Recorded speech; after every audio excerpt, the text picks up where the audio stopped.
So today's video we're going to be talking sharpening hedge trimmer blades with an angle grinder. It's probably one of my preferred methods now. I find it gets the job done rather quickly, and it's inexpensive for the abrasive discs or whatever you're going to use. So firstly, what sort of size angle grinder? I'd say anywhere from 4 inches to 5 inches. This is a little 4-inch one. It works fine. The general sort of sizing is probably a 4.5-inch angle grinder, and it varies. Sometimes bigger grinders are better. Sometimes a small angle grinder, the actual body will get in the way a little bit, whereas if you've got a bigger disc, you can just sort of get the tip of the disc in, and your grinder's going to be a bit out of the way, if that makes sense. But yeah, anywhere from 4 to 5 inches is pretty much the benchmark. I'm a big fan of cordless angle grinders now. I've used these for years. Cordless are very handy. It means you can also take them out into the field with you. So, you know, if you're on a job and you hit something, you can quickly touch up, no issues. So if you're a professional, I'd highly recommend investing in a cordless angle grinder. Very handy bit of kit. Alright, so let's talk about what kind of disc abrasive you want. You can get various different types. These are your cut-off discs. You can get obviously thicker versions. This is just a thin one. I wouldn't recommend using these. These are probably one of the most dangerous type to use. They do shatter and splinter. The next one is just a grinding disc. Again, this is just a thick one. This is good if you've got really buggered up blades that are blunt and need some serious work, like you need to take 2 or 3 mil off. These are good because they will take enough material off, and they'll be quite consistent, if you know what I mean. So they're not bad, but this is probably more for an advanced user, I'd say. The only thing with these is it's very hard to get into the radiuses with these because there's no give on the edge of the stone. So then these are your next pretty much common type flap discs, flappy sanding discs. These are probably my preferred discs to use. The reason why I like these is they're relatively safe. I mean, these can shatter and stuff, but they're a bit more forgiving. And with these, you can do that radius in here because there's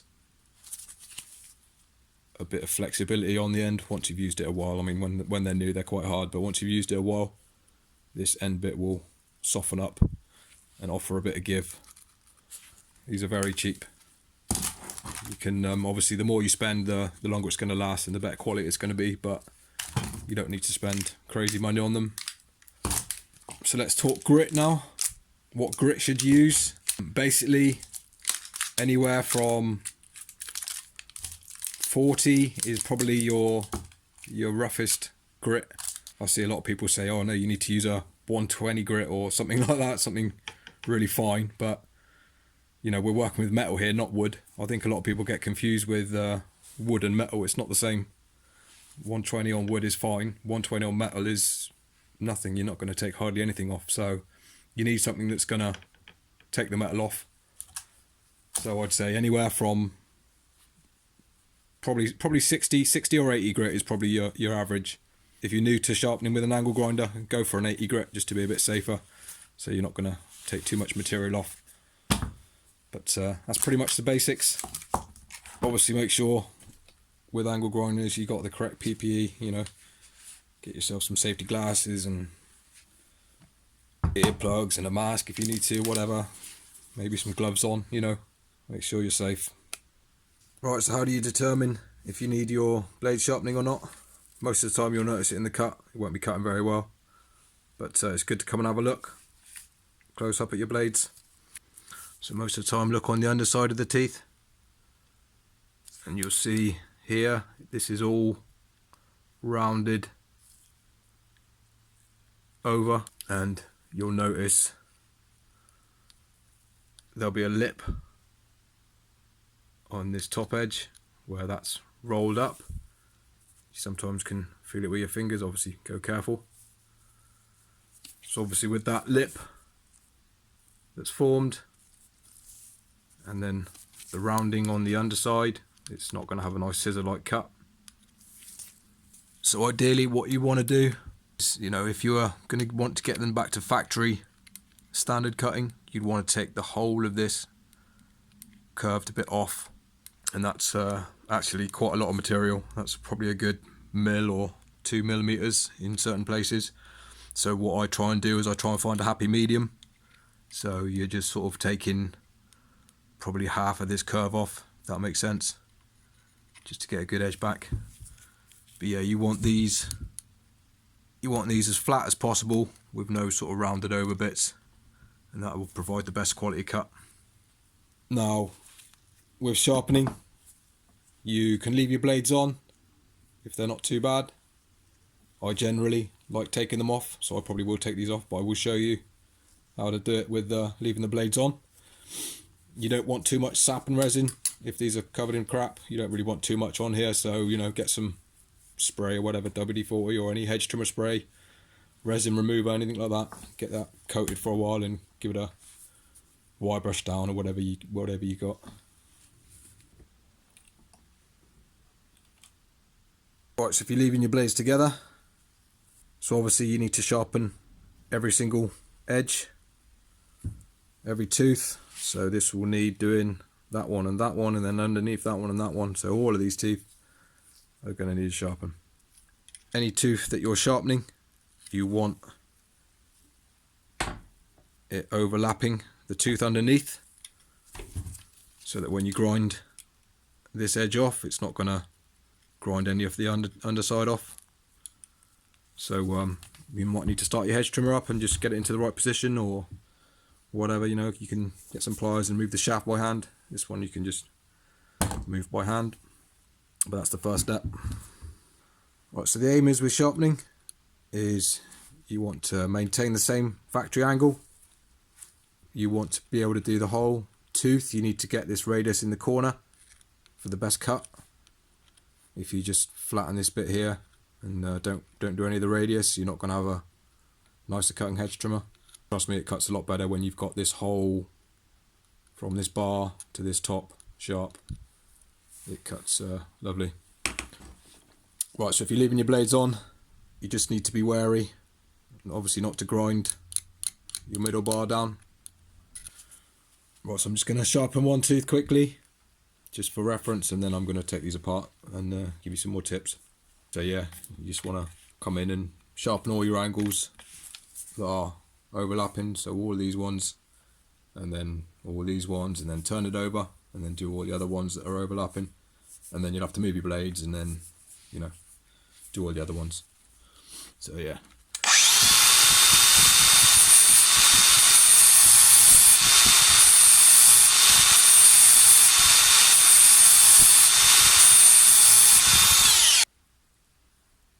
That was nice and quick. Probably need to go a bit further maybe. There's one here. So yeah, always double check on the back side, check you've gone far enough. If you want to do an extra little step when you've finished, you can take all these burrs off the underside of the edge.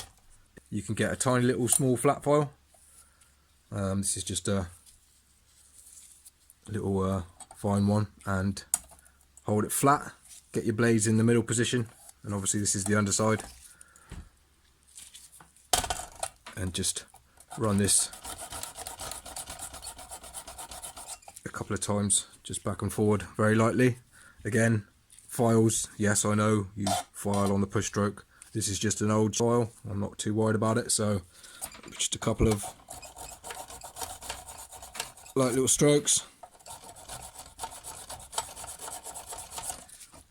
Just cleans the burrs off the underside. Alright, so now you've got your blades off, you can get a better idea of how blunt they are. And that's the lip I was talking about there, where it folds over. And here we see these rounded off bits. So ideally you want to take as much of this off as possible. You kind of need to find a happy medium. so you're not taking it all completely off, but just getting enough of it off to get a decent edge. Because yeah, that's not going to cut very well at all. You know, if you look at these, you'd think they're not too bad at all. There's no massive chunks out of them. They don't look blunt, but I can assure you it's that lip and the rounding over on the back that's the main problem. But mostly this lip, it's not got a crisp edge. So I'll hook it over the edge of the bench and then just get some little clamps and just clamp it on. So tips to use an angle grinder. Speed wise, if you've got an adjustable speed, I don't normally have it set fully the full speed. It's normally just slightly below. But yeah, you want it spinning relatively quickly. You basically want to focus your grinding on this top half of the flappy sanding disc. You don't want to be really putting it flat. So what I'd recommend, especially if you're new, just try and use the tip. So go in and just try and use the tip and find your way, and you're less likely to, you know, bugger up these corners. I think a lot of people get worried with angle grinders that they're coming in here and then suddenly it catches on something and then you've suddenly rounded that off. I think probably the hardest thing with angle grinders is to be quick with it, if that makes sense.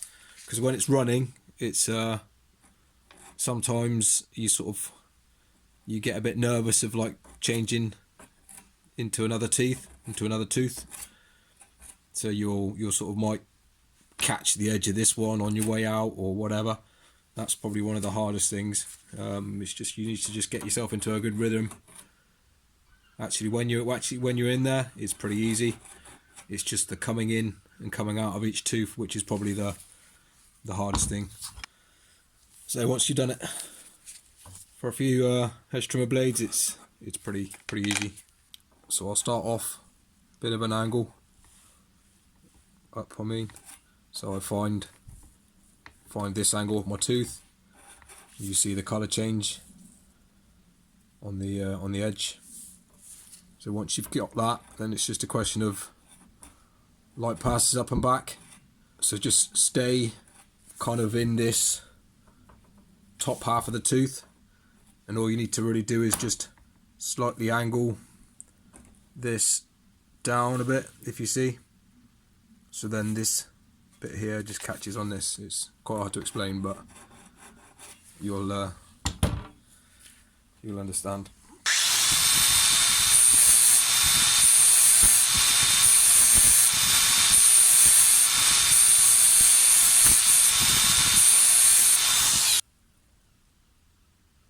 So yeah, that's our first one. Like I say, double check on the back you've gone far enough.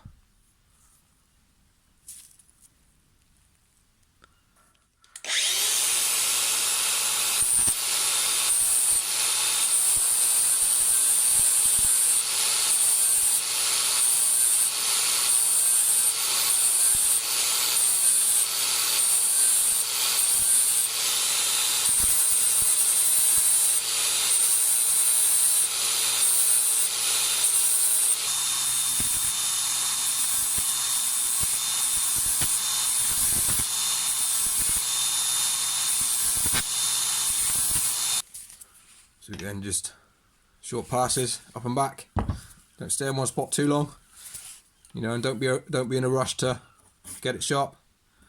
So yeah, once you get into a good rhythm, you pretty much have your angle grinder at the right angle, and you can keep it at that angle and then just literally come out, move into the next one at the same angle, same angle effectively. So you just work your way along. Like when you're going in, go in like that. I'm exaggerating a bit, but just go in with your tip. And then when you come out of it, you need to come out and kind of come straight back, or go that way if you're sharpening this side. So come out, sort of try and come out sort of straight and back, if that makes sense. don't come out and then put pressure inwards because you'll round the corner off. But yeah, it's quite easy once you get the hang of it. It's just like I say, use the tip if you're really sort of new to this. Concentrate on the tip. So just tip sharpen to get the hang of it. You don't really ever want to be putting this whole flat thing on anyway. You can sometimes, especially if you've got bigger teeth, you can come past this and then the tooth will actually catch on the inside here and it will jump around and all that kind of stuff. So you only need, like I say, half of this flappy sanding disc bit. That makes sense.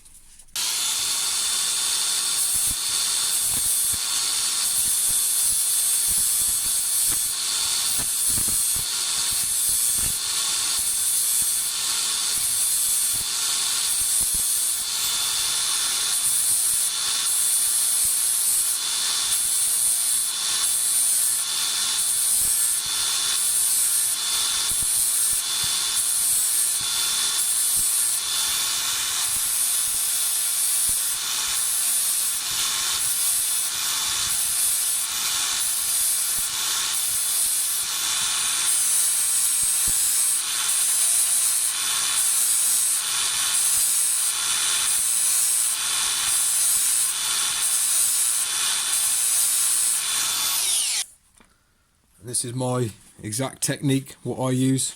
So once you've got a bit more advanced and more comfortable with it, this is how I attack a tooth.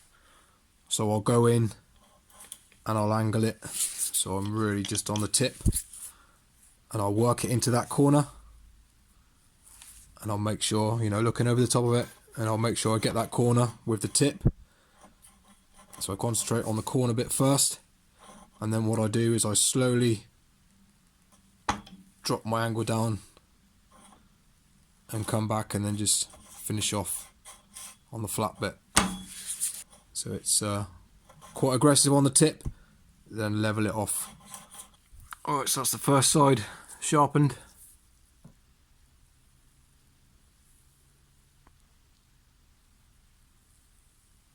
Like I say, check the backs that you've gone far enough. You see the shininess on this back edge.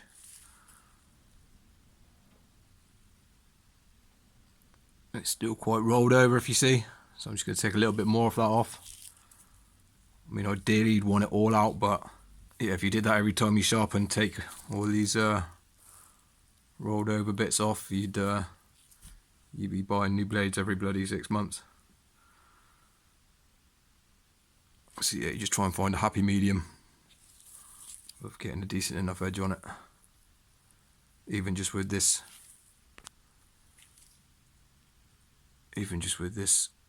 being a nice crisp point, it's going to cut 10 times better than what it was. Right, so once you finish sharpening, you should have created little burrs.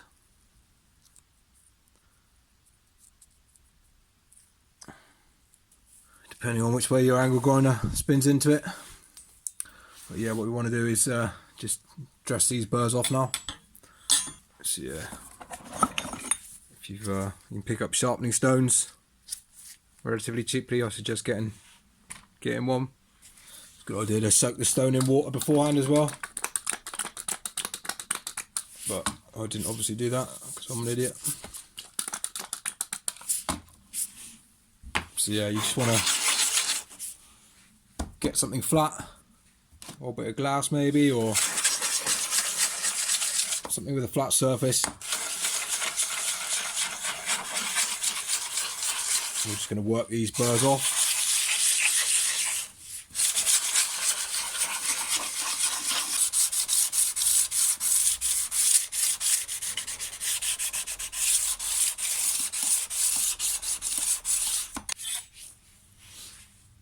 You don't need to go crazy, but just make sure this inner face, that's the most important face to get right. Make sure this is as flush as possible.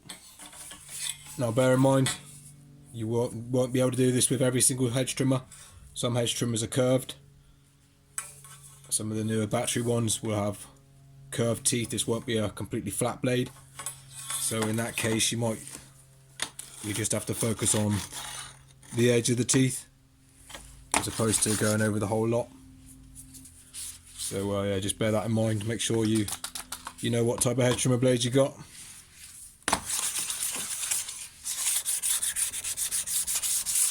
You don't have to worry too much about the top. Maybe just the middle of the top. So we're cleaning off these burrs. If the backside doesn't get them all, and they formed on the front, depending on which way your angle grinders ground into them. Again, just take a little stone or a little file or something and just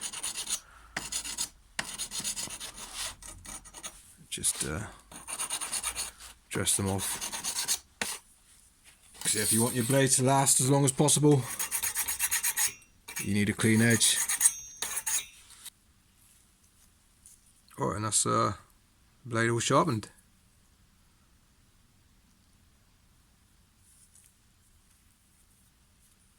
One set of blades sharpened. So if you made it this far, well done. I know I do drone on in some of my videos, but yeah, I like getting my point across and trying to teach. So yeah, any support would be much appreciated. Leave a like if that's helped, and leave your comments down below as well if you've got any advice for me. That'd be great. I'm always trying to learn. I'm not an expert by all means, but I do take pride in my work. So yeah, thanks very much for watching, and I'll catch you on the next one.